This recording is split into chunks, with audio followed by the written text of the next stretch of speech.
you were one-on-one with Wes the Sports Guy here on YouTube and online all the time at westhesportsguy.com. If you want to get links to all the social media accounts, get playoff previews for the NBA, NHL, the NFL previews coming around the corner as well. Major League Baseball is going to have their trade deadline at the end of this month. You want to get all that information, you go to westhesportsguy.com. Make sure you bookmark that site. And again, as I mentioned, social media links are all located there, including the podcast link. Newest social media site is Parler. If you'd like to parlay with yours truly, you can go to the Parler link at westhesportsguy.com. Same username as Twitter, at wessportsguy. And please use that hashtag #OneOnOneWest to participate in the weekly conversations on various topics in the world of sports on social media. Getting right into it, the big topic that has been happening this last week, mainly last weekend, going into the week, was the announcement of not only the Big Ten, but the Pac-12 deciding no fall football. Now, everybody got up into a tizzy with the expected announcement of last weekend that all 5 major Power 5 conferences were going to stop a fall football season, which had to put the brakes on it pretty fast when that story was being linked Friday going into Saturday, where basically other conferences and even sources in the Big Ten and the Pac-12 specifically were also pushing back on no decision had been made. So it was pretty hilarious to see sports media, the ESPN-like, Sporting News, Sports Illustrated, all the usual suspects panicking about who got what right, including the Dan Patrick Show, who was basically assured from a source of his that there was not going to be any college football in the fall. Pretty hilarious how journalism works nowadays. So, nobody got it right. It was only the Big Ten and the Pac-12 that decided this past Tuesday to officially say, nope, we are not going to play a fall football season. They're going to wait until the springtime. To which I have to ask the question, what makes you think they're going to do spring football when normally you play in the fall? So in 2021, depending on when you do start spring football, whatever that schedule will look like, what makes you think you're going to do it and then still do a fall football season in 2021? How are you going to do that? Plus, you've released a schedule. Most of these major conferences released a football schedule the week before all of this. What makes you think you're going to adhere to that for a spring football season, assuming you do release a spring football schedule in the next few weeks? Or, if you want to do like you did this last one, wait till the last minute and then say, you know what, on second thought, it's not going to happen. Sorry. Now, being a little bit facetious in all this, I get where they're coming from. I understand with a lot of the presidents of these universities basically saying with the PR firms and everything that there's just too many unknowns. We're going by what our scientists and what our experts, our doctors are saying here at our prestigious universities, some of them pretty prestigious as far as the medical field is concerned. They're saying that there are just too many unknowns. Well, what is it that is unknown? You know what you're dealing with. You've had all this time to get all your ducks in a row, to get things together. You were pushing for a fall football season. What changed? Honestly, what changed? The big thing that everybody's pointing to is a study in the American Journal of Medicine. I'm kind of butchering the name. I apologize for that. I am not a medical professional. This is just a sports show. But the way that they went about making this decision from the Big Ten and the Pac-12 specifically was a condition called myocarditis, which is an inflammation of a heart muscle or a blood vessel in your heart that pumps blood to your entire body. It's a somewhat rare condition that happens in 100 to 200,000 people every year in the United States. Now, that does seem like a large number considering that there are over 330 million people that live in the United States currently. And again, I understand it's a medical condition that you do need to obviously check for, especially in your student athletes, as you refer them to.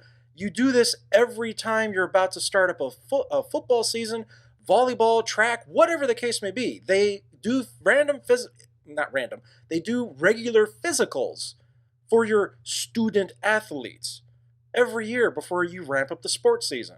regardless of lockdowns and all this stuff. You do that all the time. So if you do, which is true, if you do find it in some of your student athletes, you are able to treat it. It is a treatable condition. If found early enough, the recovery time is anywhere between 3 to 6 months. That's what most of these doctors have said about this condition, myocarditis. But they're pointing to a study in American Journal of Medicine that was fairly recent before they decided to put a halt to the fall football season that said out of 100 patients that had the virus that's currently affecting the world right now, that out of these 100 patients, 70% of them developed this condition. Now I asked the question, what is the age bracket of this study that was published in a medical journal? Well, guess what? The youngest aged patient in this study was 45 years old. 45 years old. Now, I don't see many 45-year-olds going out there with the helmet and the pads and just ready to start hitting people left and right. I don't see that happening very often, especially in college football. You rarely see that.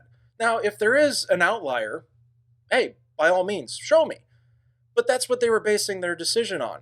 A study of 100 patients who contracted the virus that's going around right now, where the youngest patient in this study was 45 years old. Now, did that patient get myocarditis? I don't know. They're not divulging a lot of that information, but as far as the age bracket goes with this study, that's who it was. It wasn't college athletes. That's not to say, yes, there were some college athletes, specifically for the Big Ten, that did get this condition. And they say they did have the virus and had this condition.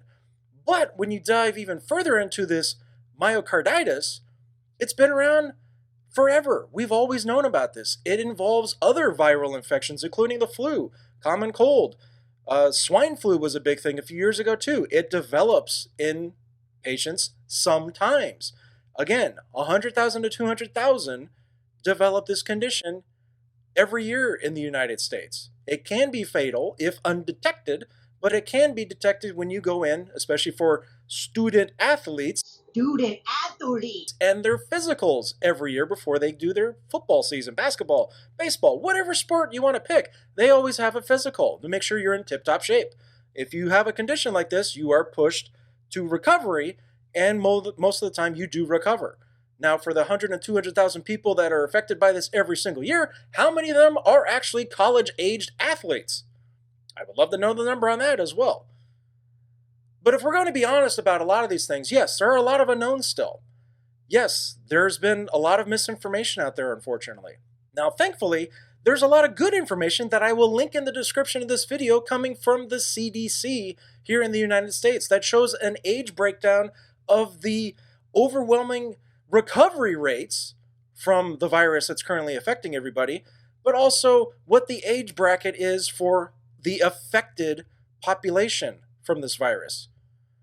We have to be honest with ourselves. We cannot continue to cower in fear of something that is not grossly affecting every single person every single day in this walk of life. If I'm being blunt, I'm sorry. I do sympathize with those that have been grossly affected by this, but more often than not, you've been grossly affected by being told what you can and can't do in your everyday life than by a virus that you probably have had at some point in the last year, since we know it's been here since late 2019, with all these sporting events that have been happening all that time until we put a pause on it in the middle of March, and we're getting it back going now. Understanding with precautions, I'm not saying we should go back to what it was.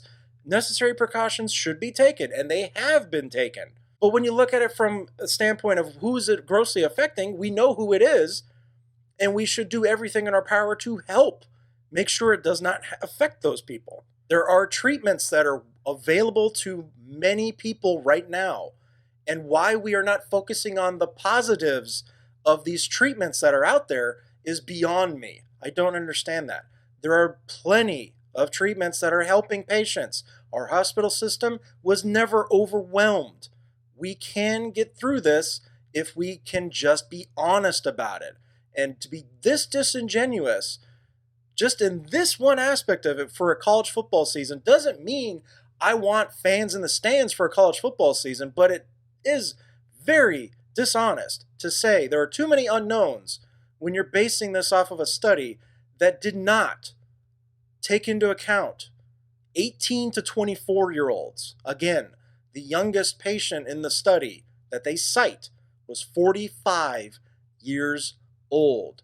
We need to start being honest about what is and isn't true about the fatality rate and the recovery rate at the same time, about what is affecting us and what is also being told will affect us in our daily lives. We need to get back to some semblance of what is right and what is wrong throughout all of this. Time for my feel-good story of the week, and I'd like to share a funny video meme that just made me absolutely bust a gut laughing for 3 minutes at least. I mean, I wasn't keeping track, but here you are. Oh, yes, I'm rumbly in my tumbly. Time for something sweet. I am short, fat, proud of that, and so with all my might, I up, down to my appetite's delight. While I up, down, touch the ground, I think of things to chew, like honey and milk and chocolate. With a hefty, happy appetite, I'm a hefty, happy poo.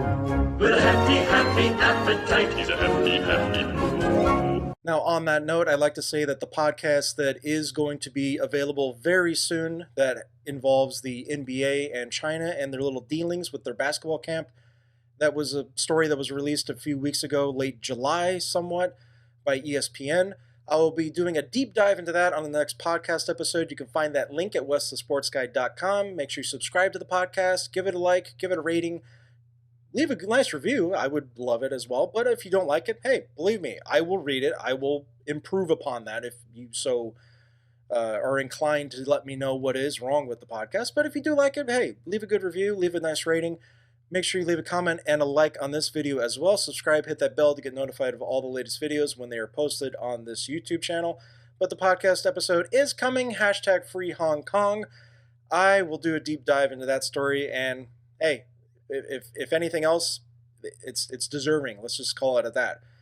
But again, if you want to get all the latest previews for playoffs, NBA, or not the NBA, the MLB trade deadline is coming up, the football season's coming in the NFL, and you're still going to have college football, by the way, in the SEC, ACC, and Big 12. They're going ahead. They're going to play. That's fine, too. Let's watch as much as we possibly can. I know you can't really attend the games as it is right now, but again, all good things are coming. Have faith. Thank you for tuning in. I will see you next time.